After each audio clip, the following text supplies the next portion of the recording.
On this edition of Dr. Pundit, it's all about the bass.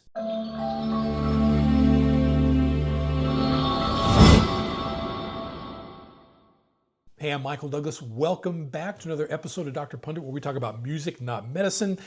And I wanted to talk a little bit about the role of the bassist. Very quickly, I was listening to one of my favorite R&B songs from the early 1990s by an artist named Melissa Morgan. She had a song called Through the Tears, and I'm sure a lot of my audience has probably never heard of her. This particular album is not on streaming services in her catalog, but hopefully it will be very soon. And the name of the album is Still in Love with You. Of course, it's the remake of the Al Green track from approximately at that time, about 20 years earlier.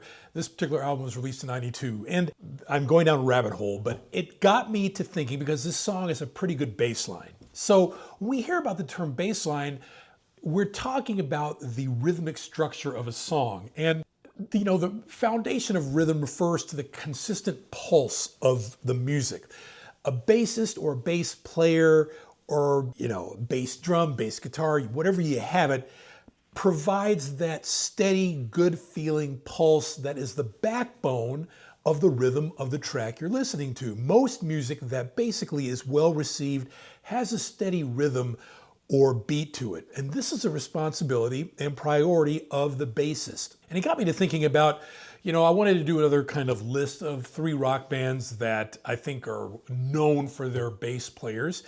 And, just like in Little League Baseball, coaches often stick to the less talented in the right field, right? That outfield position. And when it comes to rock bands, the group often sticks to less charismatic players. Those don't have the stage presence in the bass section.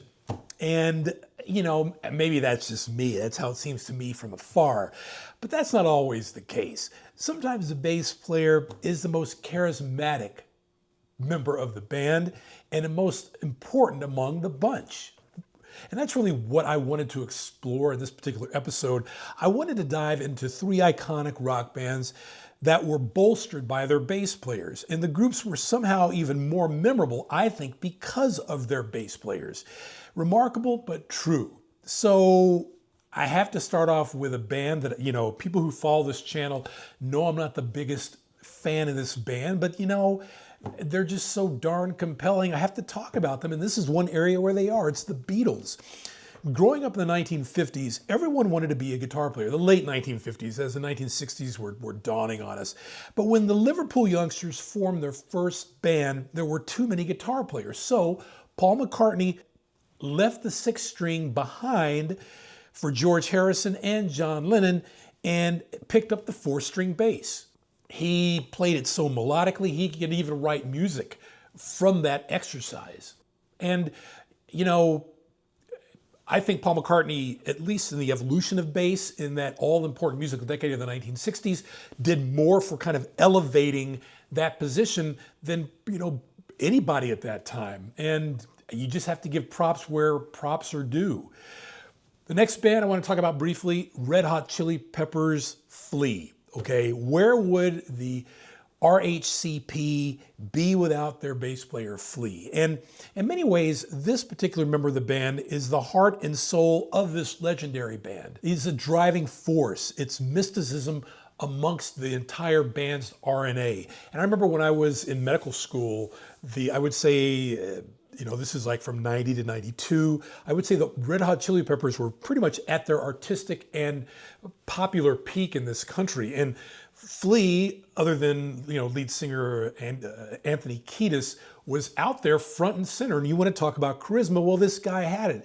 And a lot of people thought he was kind of the front man of the band, I guess, less initiated people who were just getting introduced to the band and that kind of thing.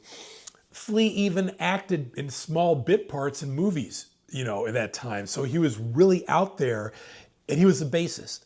And, without diving into too much into their catalog, because that's not what this show is about.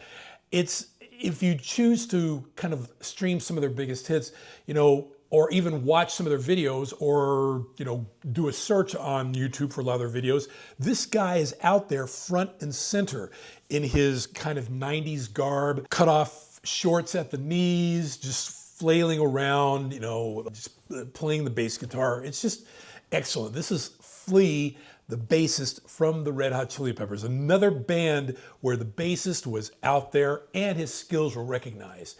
Finally, this is a band that I think a lot of people really don't know about, but the experimental rock band Primus. Les Claypool is the bass player for that band, and very dynamic, very wild.